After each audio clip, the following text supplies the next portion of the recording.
Gloire au Seigneur.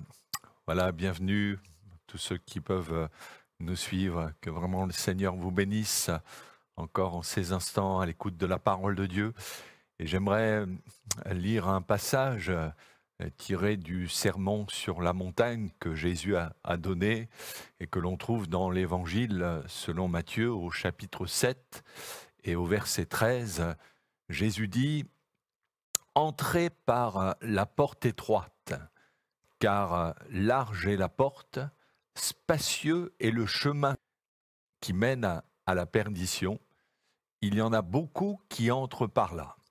Mais étroite est la porte, resserrez le chemin qui mène à la vie, et il y en a peu qui les trouvent. » Amen.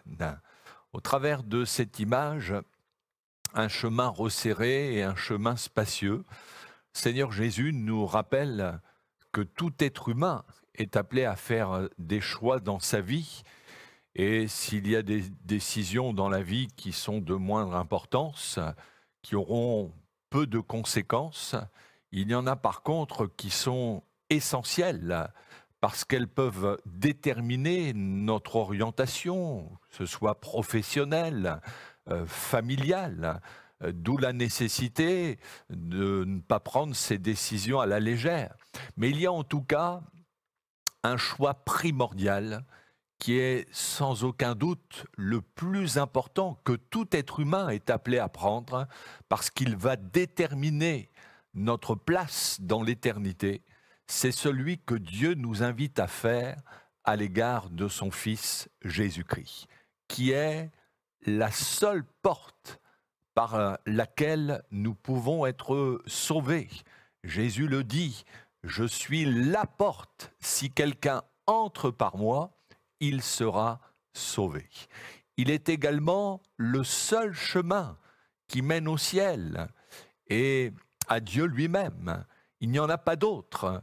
Jésus le dit clairement encore, « Je suis le chemin, la vérité et la vie. Nul ne vient au Père que par moi. » Vous savez, nous sommes dans une société où l'on parle souvent de tolérance religieuse, et c'est vrai que nous devons respecter les convictions de chacun, chacun est libre de croire ce qu'il veut.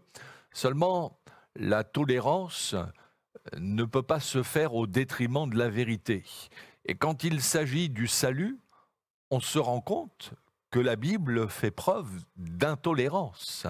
La Bible nous affirme qu'il n'y a de salut en aucun autre qu'en Jésus. Et il est logique qu'il en soit ainsi. Rendons-nous compte que pour nous donner la possibilité, de donner la possibilité à tout être humain d'être sauvé, Dieu a fait don de ce qu'il a de plus précieux, son Fils unique, qui est mort sur cette croix à cause de nos péchés.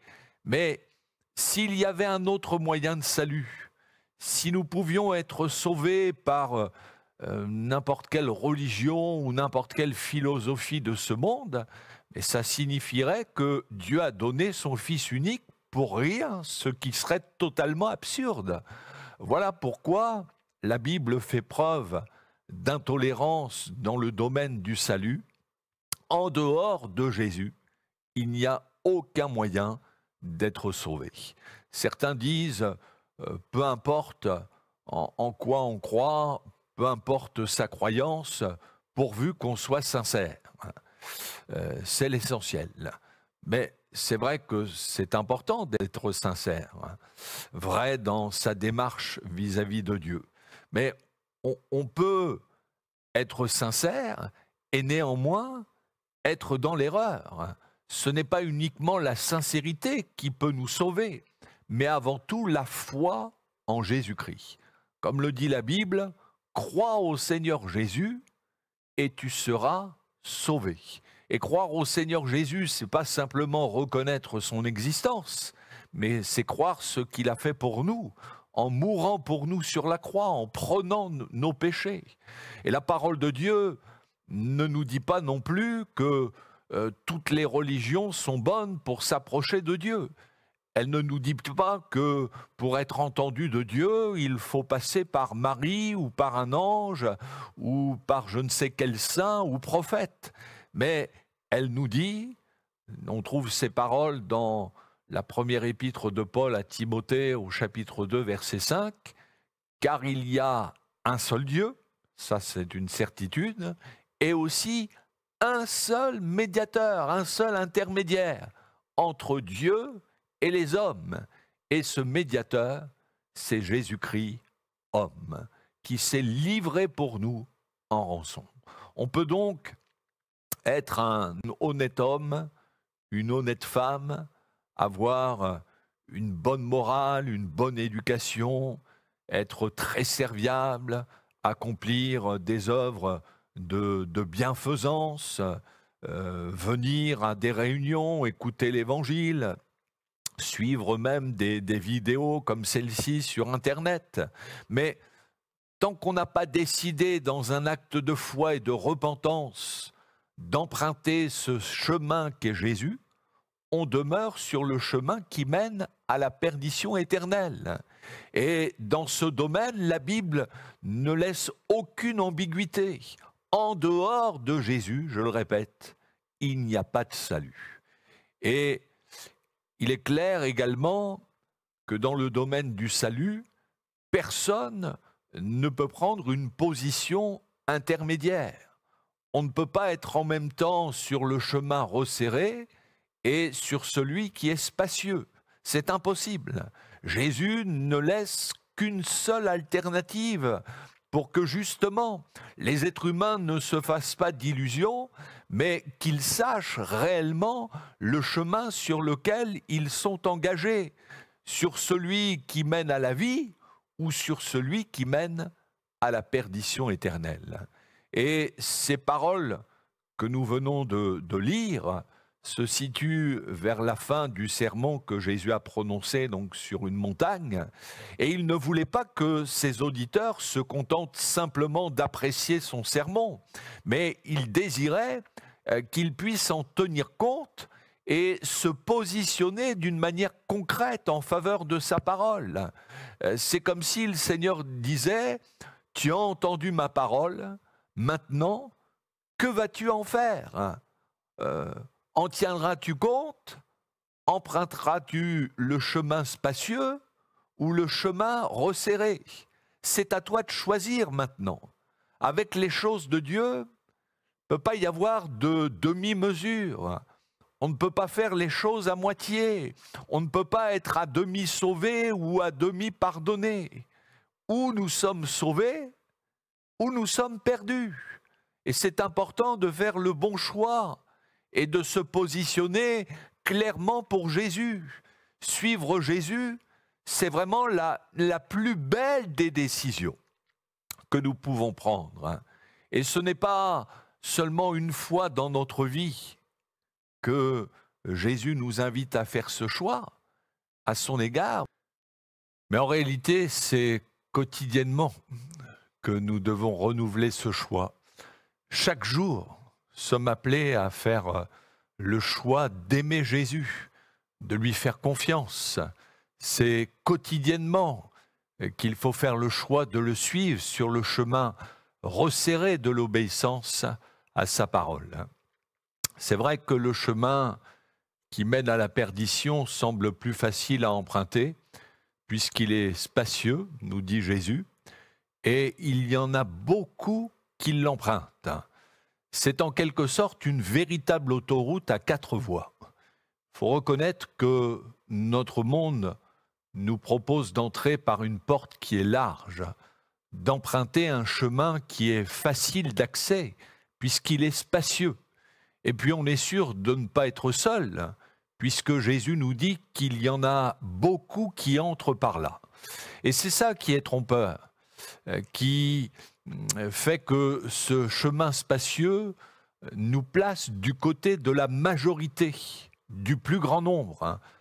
Pour l'emprunter, en fin de compte, il suffit de faire comme la plupart de nos contemporains, vivre dans l'incrédulité, l'indifférence à l'égard de l'Évangile ou de se contenter d'une petite religion de forme. Seulement, Jésus nous avertit, ce chemin que beaucoup empruntent, malheureusement, il mène à la perdition éternelle.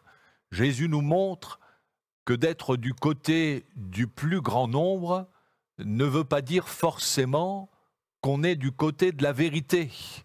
C'est même plus souvent le contraire, puisque Jésus nous dit en ce qui concerne le chemin qui mène à la vie, il y en a peu qui le trouvent.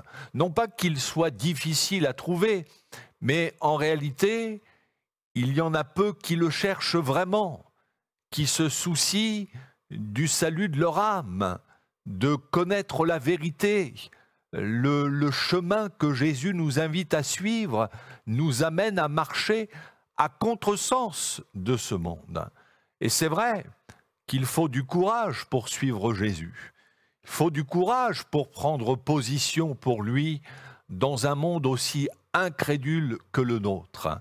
C'est plus facile de se retrouver du côté de la majorité, de faire comme tout le monde. Oui, c'est vrai, suivre Jésus sur le chemin resserré, c'est souvent marcher à contresens, accepter parfois de nous retrouver seuls, d'être même rejetés, jugés sévèrement. Le chemin sur lequel le Seigneur nous invite à marcher est resserré, c'est vrai, mais c'est en tout cas le plus merveilleux, le plus beau, le plus grand, le plus glorieux des chemins, parce que c'est celui qui mène à la vie éternelle. Alors, oui, faites le choix en ces instants de suivre Jésus, de lui faire confiance, de lui obéir, de le servir. Ne restez pas dans une position intermédiaire, mais prenez position pour Jésus.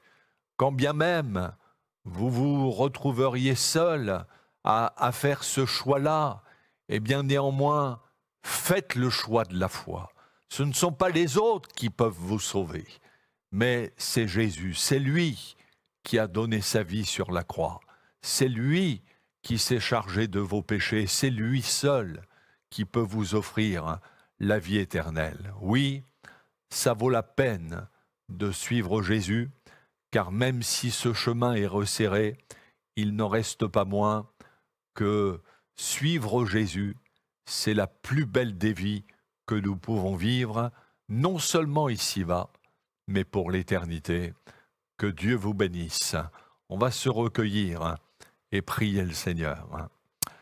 Ah Seigneur, bénis encore ta parole, et qu'en effet, en ces instants, eh bien, tu puisses encore interpeller des cœurs. C'est vrai, Seigneur, tu nous places devant un choix vital, un choix qui va déterminer notre place pour l'éternité.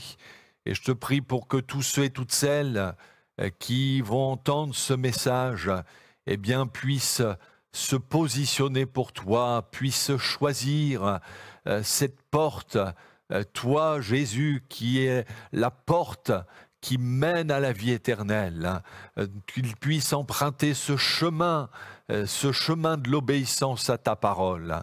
Ah Seigneur, viens interpeller les cœurs en ces instants, dans le beau nom de Jésus. Amen.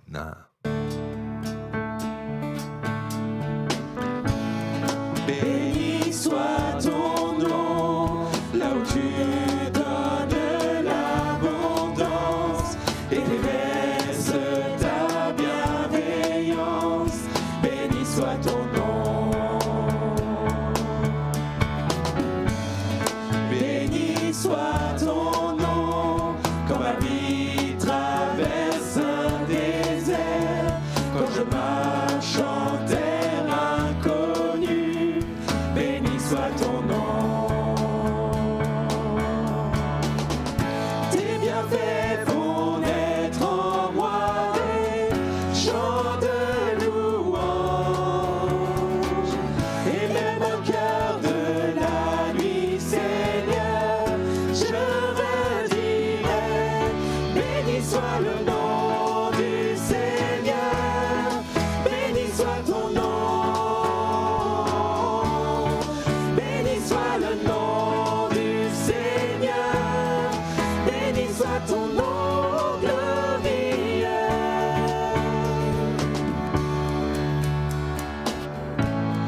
Béni soit ton nom, quand sur moi brille le soleil, quand la vie semble me sourire. Béni soit ton nom. Et béni soit ton nom sur la route semée de souffrance. S'il m'en coûte d'offrir ma louange, béni soit ton nom. Tes bienfaits vont naître en moi des chants de louange, et même au cœur